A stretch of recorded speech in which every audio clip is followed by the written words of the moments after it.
Assalamualaikum warahmatullahi wabarakatuh. Welcome back to my channel. Di video kali ini, saya akan menjawab 5 pertanyaan yang merangkup dalam mata kuliah pengembangan kurikulum.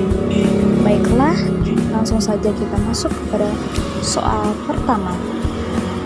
Sudah dijelaskan dalam Undang-Undang Nomor 20 Tahun 2003, kurikulum adalah seperangkat rencana dan pengaturan mengenai tujuan, isi dan bahan pelajaran, serta cara yang digunakan sebagai pedoman penyelenggaraan pembelajaran untuk mencapai tujuan pendidikan tertentu.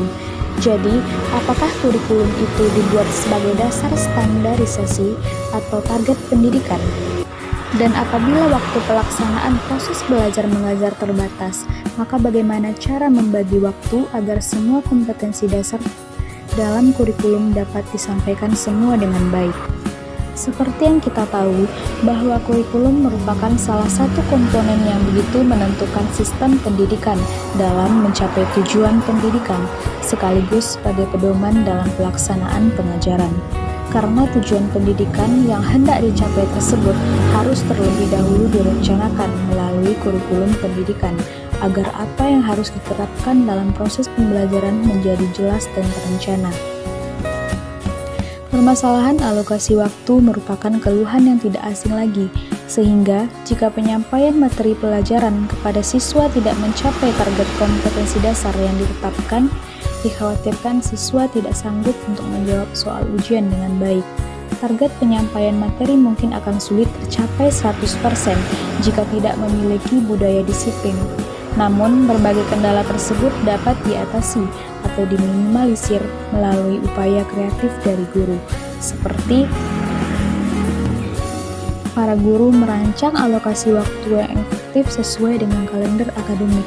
Kemudian, jika memang tidak sampai juga kepada target kompetensi dasar, maka guru harus memberi kopian bahan ajar kepada peserta didiknya untuk dibahas di rumah masing-masing. Kemudian kita masuk kepada soal nomor 2. Indonesia telah mengalami pergantian kurikulum dalam rentang waktu yang cepat. Uniknya, setiap berganti Menteri Pendidikan, berganti pula kurikulumnya. Ada kurikulum berbasis kompetensi, kurikulum tingkat satuan pendidikan, ada kurikulum 2013, dan sekarang dikembalikan lagi kepada KTSP. Menurut saudara, apa dampaknya terhadap sistem pembelajaran dengan dilakukan pergantian kurikulum terus-menerus? Apakah keadaan pandemi sekarang kurikulum mengalami perubahan juga? Kenapa Menteri Pendidikan tidak menetapkan saja satu kurikulum utuh tanpa harus diganti? Yang terpenting, kurikulum tersebut menciptakan peserta didik yang cakap secara kognitif, afektif, spiritual dan sosial, serta cakap psikomotorik.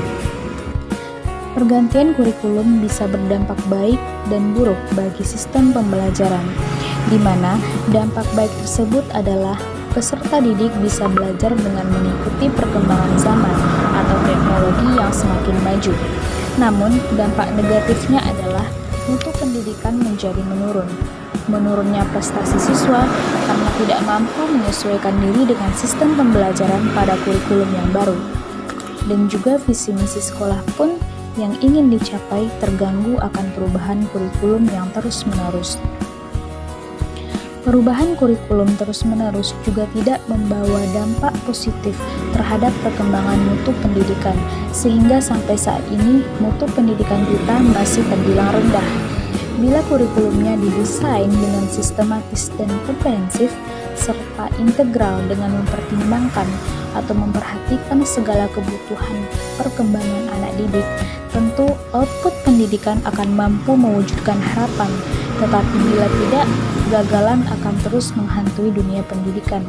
Karena pada kurikulum sebelumnya, tujuan akhir atau sasaran pendidikan belum tercapai, sehingga kurikulum berubah secara terus-menerus karena kurikulum merupakan standarisasi atau target pendidikan yang harus dicapai. Kita masuk kepada soal nomor 3. Pengembangan kurikulum harus didasarkan pada landasan dan prinsip pengembangan yang berlaku.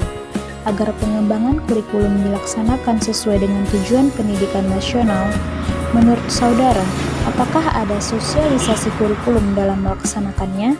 Jika ada, apakah sudah terjangkau untuk seluruh pelaku dan pelaksana pendidikan? Lengkapi jawaban dengan contoh yang nyata.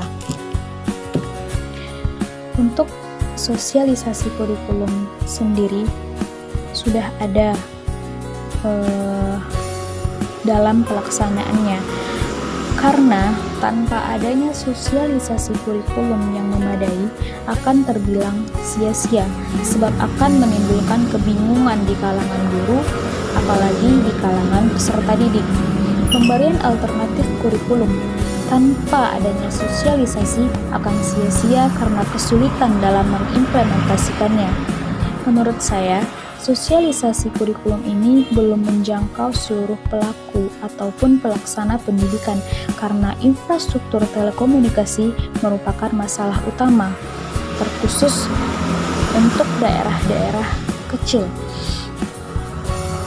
Akan sangat menyulitkan, contohnya saja seperti sekarang yang masih dalam konteks pandemi.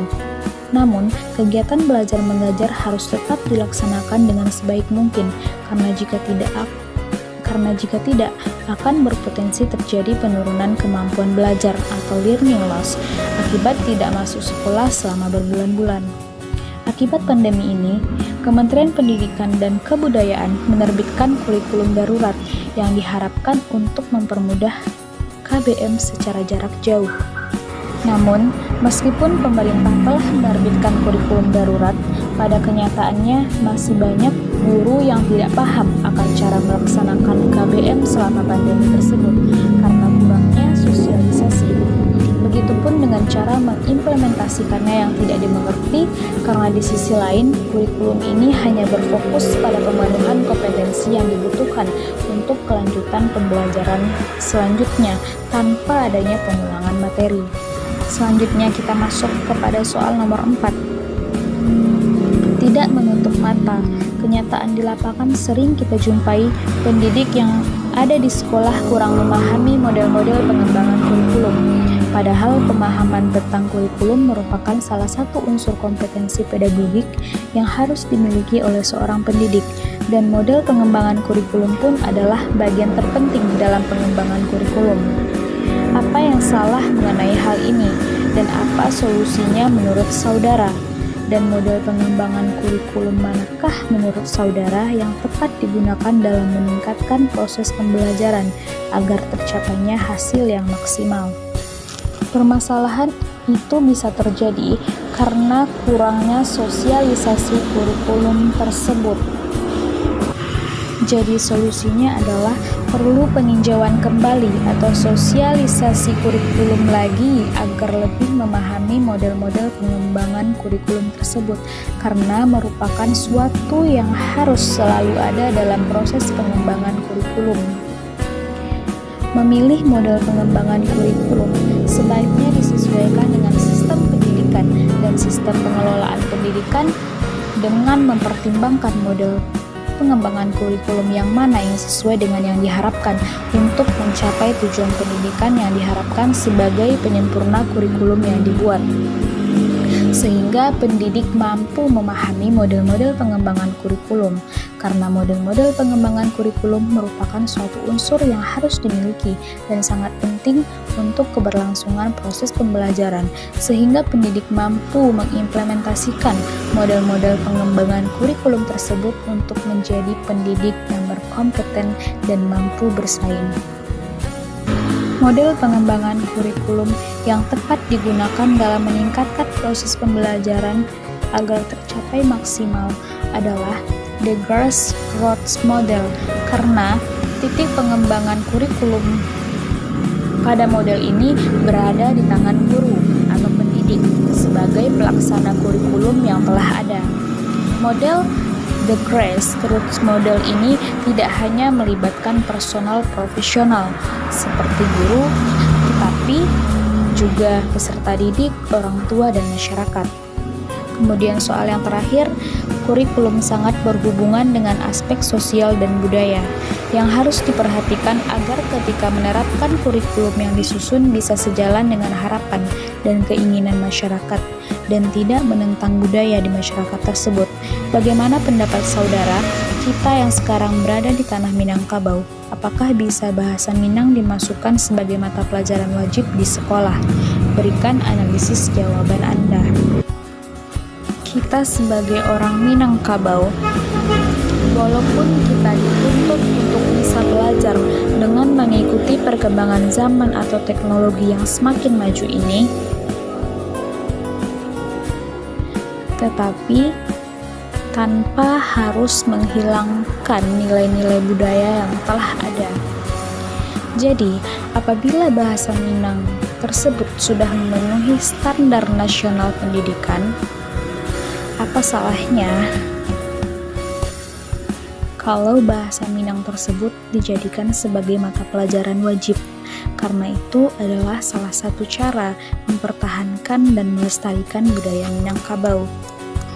Karena sangat disayangkan apabila anak-anak zaman sekarang yang orang Minang, terkhusus orang Minangkabau, tidak tahu akan istilah-istilah penting yang ada di Minangkabau. Nah, semua pertanyaan sudah saya jawab. Terima kasih sudah menonton. Salah janggal saya mohon maaf. Assalamualaikum warahmatullahi wabarakatuh.